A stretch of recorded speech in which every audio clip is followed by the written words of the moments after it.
Mr. Marston, I've been hearing about your plans. Have you, Miss McFarland? Yes, from Lee Johnson. To settle here and build a life for yourself. I'm afraid those aren't my plans. See, I already have a life.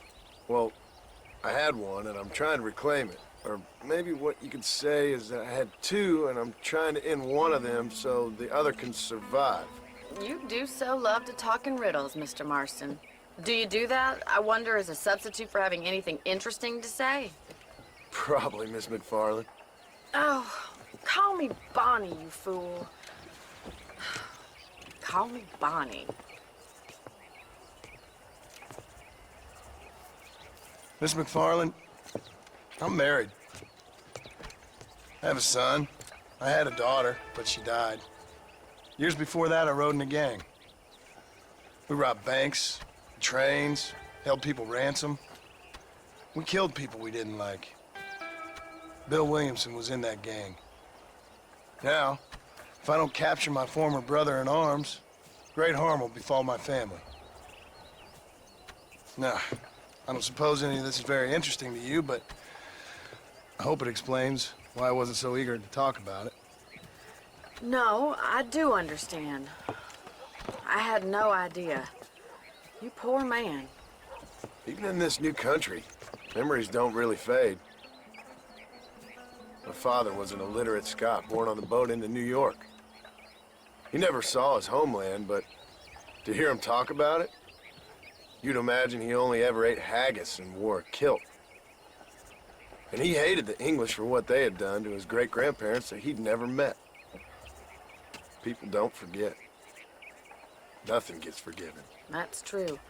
Especially when it comes to money.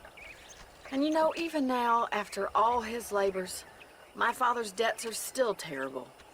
I worry every day about us losing the ranch. It would kill him. My father died when I was 8 years old. His eyes were, well, let's just say he was blinded in a bar fight south of Chicago. My mother died during childbirth. She was a prostitute, and he was her, well, I don't know what he was.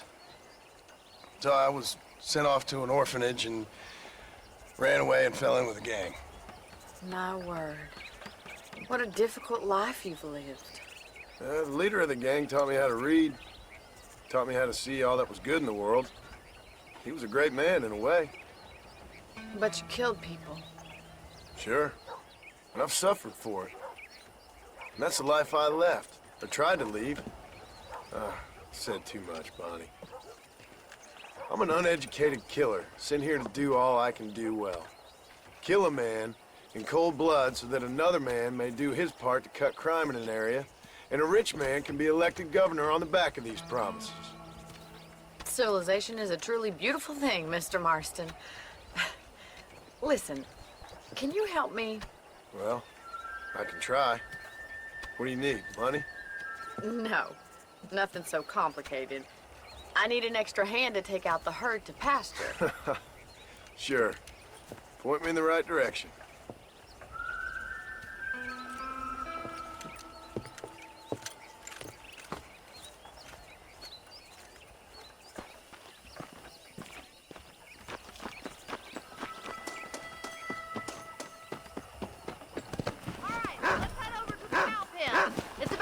Budding farmers such as yourself learned how to herd cattle. Come on. Yeah! Thank you for telling me all that back there. It must have been hard for you. I hope you understand now why I've been playing my cards somewhat close to my chest. I didn't know you had a wife and child. Then again, I don't think I ever asked. They're lucky to have a man like you. I ain't so sure about that, but thank you.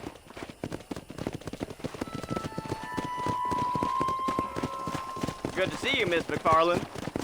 Howdy. Whoa!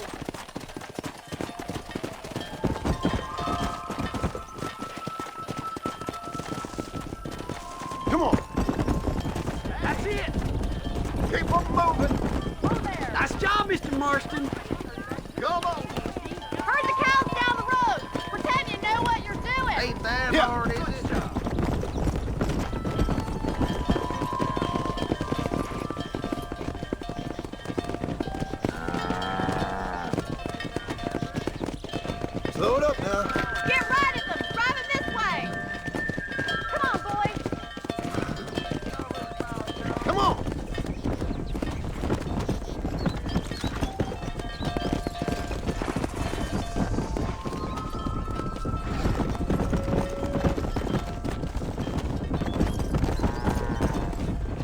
Let's go.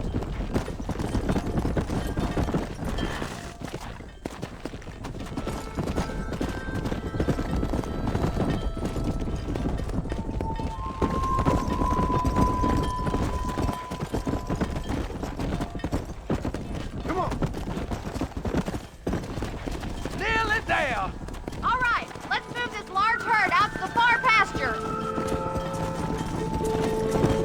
Slow up. Here.